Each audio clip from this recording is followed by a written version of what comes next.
السلام علیکم اسٹوڈینٹس، کیسے ہیں آپ بیٹا؟ آج ہم اپنی تیسری کلاس اسٹارٹ کر رہے ہیں آن لائن۔ آپ کو پتہ ہے نا کہ میں مس راحلہ طارق آپ کی پی ایس ٹی کی ٹیچر آج آپ سے پھر دوبارہ سے آن لائن آپ کے ساتھ ہوں۔ اب جیسا کہ آپ کو پتہ ہے کہ کووڈ کی وجہ سے ابھی تک ہماری کلاسز جو ہیں فزیکل تو ہو نہیں رہی ہیں، اور ہم لوگ ایک مرتبہ پھر آن لائن کلاسز کے ساتھ آپ لوگوں کے ساتھ جڑے ہوئے ہیں۔ تو بیٹا چیپٹر 1 ہمارا آئیڈیالوجی آف پاکستان ہمارا ابھی کنٹینیو ہے، اور اس چیپٹر کے میں نے آپ کو تقریباً 3 کوشچن کروائے ہیں۔ پہلا کوشچن میں نے آپ کو کروایا تھا write the 4 sentences on ideology.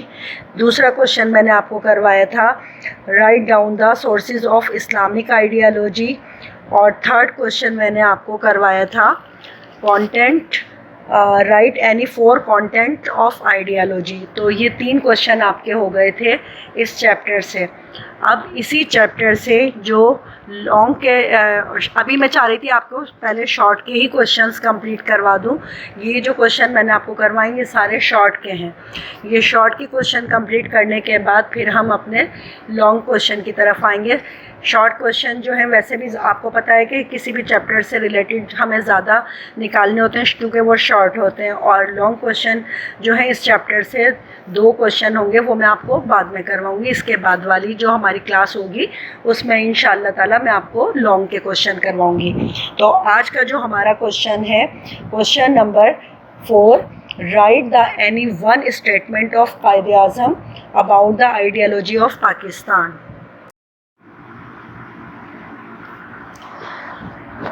Question number 4, write any one statement of Quaid Azam about ideology of Pakistan. یعنی آپ نے کوئی ایک قول لکھنا ہے قائد اعظم کا آئیڈیالوجی آف پاکستان کے بارے میں۔ اسٹیٹمنٹ سے مطلب ہے جو انہوں نے فرمایا، یعنی قائد اعظم نے جو کچھ کہا ہے، قائد اعظم کے جو الفاظ ہیں ہم ان الفاظ کو انورٹڈ کاماز کے تحت لکھیں گے۔ سب سے پہلے ہم یہیں سے سٹارٹ کریں گے کوشچن کو، دا statement of Quaid-e-Azam about the ideology of Pakistan, اور اس کے بعد انورٹڈ کاماز یوز کریں گے، کیونکہ جب بھی ہم کسی کے قول یا کسی کی بات کو ہم بیان کر رہے ہوتے ہیں آگے، تو ہمیں انورٹڈ کاماز کے اندر کر کے ان کے الفاظ کو لکھنا ہوتا ہے۔ تو ہم یہاں پر بیٹا انورٹڈ کاماز کو یوز کرتے ہوئے ہم لکھیں گے our demand for Pakistan is not for a piece of land۔ یعنی ہمارا جو مطالبہ ہے پاکستان کے لیے وہ صرف زمین کا ایک ٹکڑا نہیں ہے۔ Instead we want establish an experimental laboratory where we could practice a system based on Islamic principle۔ یعنی یہاں پر قائد اعظم نے یہ بات سمجھائی کہ ہم جو ہے خالی صرف ایک زمین کا ایک ٹکڑا حاصل نہیں کرنا چاہتے، ہمارا جو مطالبہ ہے وہ خالی زمین کا ایک ٹکڑا حاصل کرنا نہیں ہے۔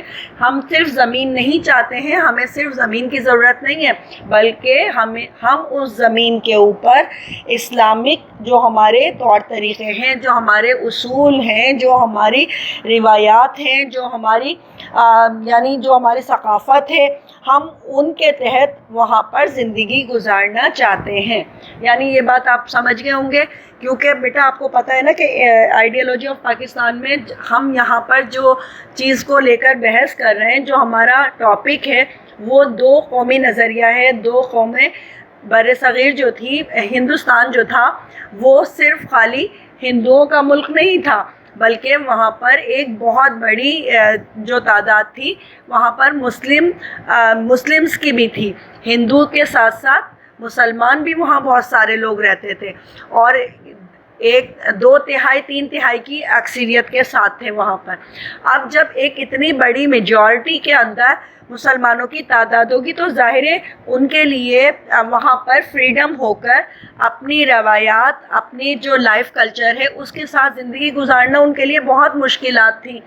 جیسے آپ مسلمان فار ایگزامپل مسلمان جو ہیں ان کے مذہب کے اندر گائے کا گوشت کھانا جائز ہے مسلمانوں کے اندر، اور ہندوؤں کے مذہب میں گائے کا گوشت کھانا جائز نہیں ہے۔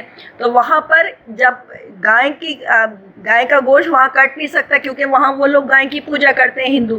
تو اس طرح سے یہ اقدار جو تھیں، یہ روایات جو تھیں، ان کی وجہ سے قائد اعظم نے یہ بات بتائی کہ ہم اپنے اصولوں کے تحت، یعنی اسلامک جو پرنسپل ہیں ان کے تحت ہم اپنی زندگی گزارنا چاہتے ہیں. ہمیں صرف زمین کا ایک ٹکڑا نہیں چاہیے، ہمیں زمین کا ایک قطعہ نہیں چاہیے، بلکہ ہمیں ایک ایکسپیریمنٹل لیبارٹری چاہیے جہاں پر ہم انصاف کے ساتھ، انصاف کو بنیاد بناتے ہوئے اپنے اسلامک اصولوں کے مطابق زندگی کو گزاریں.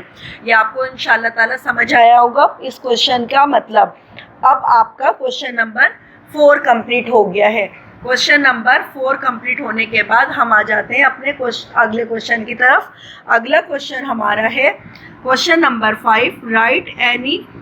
Write any one statement of Allama Iqbal about the ideology of Pakistan. یعنی یہاں پر بھی اب ہمیں قول بتانا ہے، ان کا اسٹیٹمنٹ بتانا ہے علامہ اقبال کا، کہ علامہ اقبال کا کیا نظریہ تھا، ان کا کیا کہنا تھا آئیڈیالوجی آف پاکستان کے بارے میں. تو اس کے لیے بھی ہم سب سے پہلے وہیں سے ہیڈنگ لکھیں گے. سب سے پہلے ہم شروع کریں گے the following statement of Quaid Azam Allama Iqbal about the ideology of Pakistan. یعنی جو ہمارے جس طرح سے ابھی ہم نے قائد اعظم کا اسٹیٹمنٹ پڑھا تھا، اسی طرح سے ہم علامہ اقبال کا اسٹیٹمنٹ کے لیے لکھیں گے the following statement of Allama Iqbal. اب علامہ اقبال کے جو الفاظ ہیں ان کو بھی ہم انورٹیڈ کاماز کے ساتھ ہی لکھیں گے. تو ہم نے یہاں پر لکھنا ہے کس طرح سے کہ علامہ Iqbal about the ideology of Pakistan. پہلے آپ نے یہ لائن لکھنی ہے، اس کے بعد آپ لکھیں گے India is a sub continent. India جو ہے وہ ایک بر صغیر سب کانٹیننٹ. سب کانٹیننٹ کو بیٹا میں پہلے ڈیفائن کر دوں کہ سب کانٹیننٹ کا مطلب ہے کہ زمین کا وہ حصہ. کانٹیننٹ کا مطلب تو آپ کو پتہ ہے نا کہ بر اعظم کو کہتے ہیں کانٹیننٹ، اور سب کانٹیننٹ کا مطلب ہوتا ہے چھوٹا حصہ. یعنی کانٹیننٹ سے چھوٹا جو بر اعظم کا وہ چھوٹا حصہ جو ہوتا ہے وہ سب کانٹیننٹ کہلاتا ہے. تو علامہ اقبال نے ڈیفائن کرا تھا اس کو اس طرح سے کہ India is a sub continent. India جو ہے وہ بر صغیر ہے، اینڈ ناٹ اے کنٹری، وہ ایک کنٹری نہیں. Where peoples belonging to a different religious and speaking different languages are inhabited. Muslim nation has its unique religious and culture identity. All civilized nation should respect religious principle, culture and social values of Muslim. یعنی علامہ اقبال نے یہ بات کہی کہ یہ جو آپ کی سب کانٹیننٹ جو ہے وہ ایک ملک نہیں ہے بلکہ بر صغیر ہے. انڈیا جو ہے وہ ایک بر صغیر ہے اور ایک ملک نہیں. ویئر پیپلز، جہاں لوگ رہتے ہیں مختلف قسم کے مذاہب سے تعلق رکھنے والے اور مختلف زبانیں بولنے والے، اور ان کی عادات جو ہیں، ان کی جو روایات ہیں. Muslim nation has its unique religious and culture identity. یعنی مسلمان قوم جو ہے وہ ایک علیحدہ شناخت رکھتی ہے اور ایک بہت یعنی ایک جداگانہ مذہب رکھتی ہے، بالکل ایک علیحدہ شناخت رکھتی ہے. آل سویلائزڈ نیشنز، یعنی تمام جو تہذیبیں ہیں، جو قومیں ہیں، ان کو ریسپیکٹ کرنی چاہیے ریلیجس پرنسپل، ان اصولوں کی، اور اس مسلمانوں کے کلچر اور سوشل ویلیوز کی. تو یہاں یہ بات انہوں نے سمجھائی کس کے لیے؟ یہ بات انہوں نے بر صغیر میں رہنے والے تمام قوموں کے لیے انہوں نے یہ بات، ان کا یہ پیغام سب کے لیے تھا کہ مسلمان جو ہیں وہ ایک علیحدہ قوم ہے، ان کی ایک علیحدہ شناخت ہے، ان کا ایک تشخص ہے، اور ان کی کچھ روایات ہیں، ان کی بول چال بالکل جداگانہ ہے. اب آپ کو پتہ ہے نا کہ جس طرح سے یعنی ریلیجس سے ہم اگر لیتے ہیں تو ہندو اور مسلمان، ویسے تو بیٹا وہاں بہت ساری قومیں تھیں بر صغیر کے اندر، سب کانٹیننٹ کے اندر، لیکن مسلمانوں کی تعداد جو تھی وہ کم نہیں تھی، اور وہ اقلیت میں نہیں بلکہ ایک بہت بڑی میجورٹی کے اندر تھے. اسی لیے علامہ اقبال نے یہ بات ان کو سمجھاتے ہوئے کہیے پورے بر صغیر کے مسلمانوں کو کہ یہ ساری کی ساری جو قومیں ہیں ان سب قوموں کو مسلمانوں کا احترام کرنا چاہیے، ان کے کلچر کا، ان کے مذہب کا اور ان کی سوشل اقدار کا، ان کی سوشل ویلیوز کا احترام کرنا چاہیے۔ یہ آپ کے آج کے 2 کویشچن کمپلیٹ ہوئے، جن میں آپ کا پہلے تھا statement of Quaid-e-Azam Muhammad Ali Jinnah about the ideology of Pakistan, اور دوسرا کویشچن آپ کا تھا write the any one statement of Allama Iqbal about ideology of Pakistan. اب ان دونوں کے جو فرمان تھے، قائد اعظم کا فرمان ہم نے پہلے انورٹڈ کاماز کے ساتھ کر کے لکھا، پھر دوبارہ ہم نے دوسرا علامہ اقبال کا جو فرمان تھا یعنی ان کا جو اسٹیٹمنٹ تھا اس کو ڈیفائن کرا۔ تو آپ کے یہ اس طرح سے کر کے کل آپ کے 3 کویشچن ہوئے تھے، 2 کویشچن آپ کے یہ ہو گئے۔ اب ہم اپنے 3rd کویشچن کی طرف آتے ہیں۔ تو ہماری 3rd جو کویشچن ہے، اب ہم آتے ہیں اپنے 3rd سلائیڈ پر۔ کویشچن نمبر 5 ہمارا ہے رائٹ دا 4 sentences آن برادرہڈ۔ برادرہڈ جیسے کہ سوال سے ہمیں پتہ چل رہا ہے کہ بھائی چارے کو کہتے ہیں، یعنی برادرہڈ کا مطلب کیا ہے؟ بھائی چارہ۔ بھائی چارے پر آپ نے 4 sentences لکھنے ہیں۔ اچھا، برادرہڈ کا مطلب ہمارا فریٹرنیٹی بھی ہوتا ہے۔ تو ہم سب سے پہلے جب اس کو ہم اسٹیٹمنٹ کے طور پر لکھیں گے، اس کویشچن کے جو پوائنٹس ہیں، یعنی فرسٹ اس کے جو 4 پوائنٹ ہیں، ہم نے ان چاروں پوائنٹ کو علیحدہ علیحدہ کر کے اسٹیٹمنٹ میں کر کے لکھنا ہے۔ تو یہ 4 پوائنٹ میں پہلا پوائنٹ ہمارا ہے فریٹرنیٹی مینس برادرہڈ۔ سب سے پہلے فریٹرنیٹی کو لکھیں گے ہم۔ فریٹرنیٹی مینس برادرہڈ، یعنی اخوت کا مطلب ہے برادرہڈ۔ پھر اس کے بعد ہم لکھیں گے ان دا ہولی قرآن said that، ہولی قرآن ہمیں کیا کہہ رہا ہے برادرہڈ کے بارے میں؟ all the believers are brother to each other، یعنی تمام جتنے بھی یقین رکھنے والے ہیں، ہاں تو یہ تمام جو یقین رکھنے والے سے مراد یہاں پر بیٹا یہ ہے کہ اللہ کو ماننے والے، عقیدے کے طور پر یہاں پر بات سمجھائی جا رہی ہے۔ all the believers are brother to each other، یعنی عقیدہ توحید پر عمل کرنے والے جو ہیں وہ ایک دوسرے کے بھائی ہیں۔ اچھا، اس کے بعد 3rd پوائنٹ ہے the feeling of brotherhood promote the affection، mutual cooperation، selfless services and the sacrifice in society، یعنی برادرہڈ کے اندر جو احساسات ہیں وہ پروموٹ کرتے ہیں، یعنی ایک طرح سے کوآپریشن سب سے پہلی چیز اس کے اندر آ جاتی ہے، اتحاد، اور اس میں سیلفنیس ختم ہو جاتی ہے، سیلف لیس یعنی خود غرضی جو ہے وہ شامل نہیں ہوتی، اور سروسز یعنی خدمات جو ہوتی ہیں، قربانیاں ہوتی ہیں، یہ ساری چیزیں جو ہوتی ہیں ایک سوسائٹی کے اندر ایک بہت اچھا معاشرہ بناتی ہیں۔ تو یہ ساری چیزیں کس سے بنتی ہیں؟ یہ ساری چیزیں ہمیں حاصل ہو جاتی ہیں برادرہڈ سے، فریٹرنیٹی سے۔ فریٹرنیٹی اخوت۔ اب آ جاتی ہے ہمارا اگلا پوائنٹ۔ اگلا پوائنٹ ہمارا ہے the prominent example of brotherhood was shown at the time of Muslims from the Mecca to Medina. اچھا، ہم اس بات کو اس طرح بھی سمجھ سکتے ہیں کہ برادرہڈ کی جو سب سے زیادہ خاص مثال دی جاتی ہے وہ مثال یہ ہے کہ جب مکے سے مسلمانوں نے مدینے ہجرت کی تھی، مائگریشن ہوا تھا، اور اس وقت جب کافر جو تھے مسلمانوں کے بہت دشمن ہو گئے تھے، بہت زیادہ ان کو تکلیفیں دینے لگ گئے تھے، تو ہمارے پیارے نبی حضرت محمد مصطفیٰ صلی اللہ علیہ وسلم نے مکے کے لوگوں کو کہا کہ آپ ہجرت کر جائیں مدینہ، یعنی آپ مکہ چھوڑ دیں اور مدینے چلے جائیں۔ اور جب مدینے وہاں پر پہنچے، تمام مکے کے جو لوگ تھے، ہمارے پیارے نبی حضرت محمد مصطفیٰ صلی اللہ علیہ وسلم نے تمام مسلمانوں کو جو مکے سے آئے تھے وہ مہاجرین کہلائے تھے، اور جو وہاں پر پہلے سے رہتے تھے وہ انصار تھے۔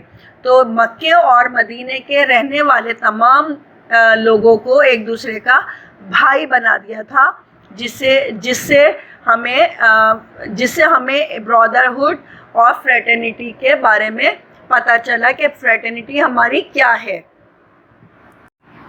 برادرہڈ یعنی فریٹرنٹی بیٹا سب سے پہلی بات تو یہ ہے، یہ ہمارا مذہب اسلام جو ہے اس بات کی ایک اعلیٰ مثال قائم کرتا ہے کہ تمام مسلمان ایک دوسرے کے بھائی ہیں، اور یہیں سے ہمارا جو بنیاد ہے، یہی بات ہمارے آپس میں یونائٹ کرنے کے لیے ہے کہ تمام انسان ایک دوسرے کے بھائی ہیں۔ تو یعنی اتحاد، یونٹی، یہیں سے ہمیں پہلا درس ملتا ہے۔ اچھا، دوسری بات آپ کو پتہ ہے نا کہ ہمارے پیارے نبی حضرت محمد مصطفیٰ صلی اللہ علیہ وسلم نے، جو میں نے آپ کو مثال بتائی تھی کہ جس وقت مکے سے ہجرت کر کے مدینے آئے تھے تو وہاں پر تمام لوگوں کے پاس، کسی کے پاس گھر نہیں تھا، کسی کے پاس کوئی اپنے کاروبار کے لیے کوئی کاروبار کسی کے پاس نہیں تھا، کسی کے پاس کاشت کرنے کے لیے زمین نہیں تھی۔ تو وہاں ان لوگوں کی مدد کے لیے ہمارے پیارے نبی حضرت محمد مصطفیٰ صلی اللہ علیہ وسلم نے کیا کرا کہ جتنے بھی لوگ تھے مکے سے جانے والے مدینے، ان سب کو ایک دوسرے کا بھائی بنا دیا تھا، اور بھائی بنانے کی وجہ سے وہ ایک دوسرے کے مددگار بن گئے، اور ان دونوں نے ایک دوسرے کی مدد کرتے ہوئے اپنا لائف اسٹائل کو کور کیا۔ تو یہ والی بات ہمیں برادرہڈ کا جو پہلا لیسن جو ملا وہ ہمارے پیارے نبی حضرت محمد مصطفیٰ صلی اللہ علیہ وسلم کی طرف سے ملا ہے، اور یہ ایک ایسی شناخت، یہ ایک ایسی مثال بن گیا جس کی وجہ سے تمام مسلمانوں کو ایک نظریے پر لانا بھی ان کے لیے آسان ہو گیا۔ تو جس وقت جب پاکستان بنا نہیں تھا، پاکستان بننے سے پہلے علامہ اقبال نے، قائد اعظم نے جب یہ بات بتائی کہ ہمیں جو ان کے نظریات تھے، ان نظریات کے اندر یہ بھی بتایا گیا کہ کس طرح سے کر کے کیا کیا مسلمان جو ہیں برادرہڈ کے ذریعے